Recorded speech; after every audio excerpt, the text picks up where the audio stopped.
let's take a second now and talk about getting yourself approved for your mortgage. When you go to see your lender is going to want to know, are you, number one, qualified to borrow the money that the bank wants to give you in order to buy your house?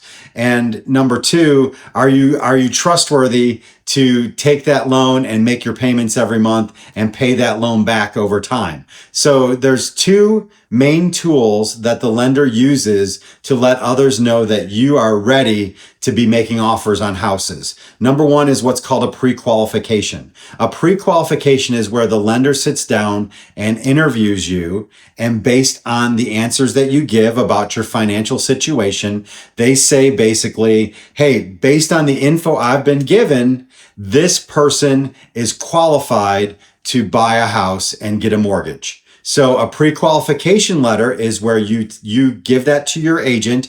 Your agent takes that, and when you make an offer, they say, hey, this person has talked to the lender.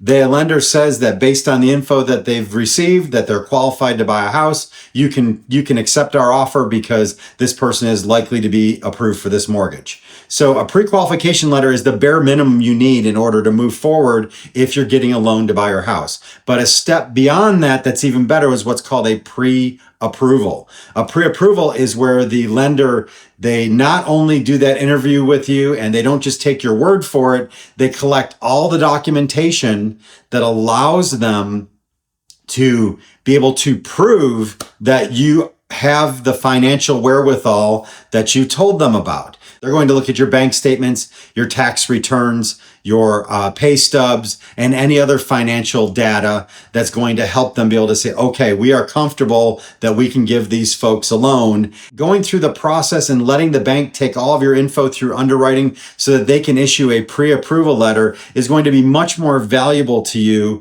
than a pre-qualification letter. Because what happens is when that loan goes through underwriting, there may be questions that could cause your loan not to be approved. And it'd be great to have all of those solved before you ever make an offer. Whereas if you're only pre-qualified, you make that offer, you've got a set timeline that you've got to close on that house by. And if anything comes up that causes that approval to be put in jeopardy or delayed, you could lose the house that you're under contract on.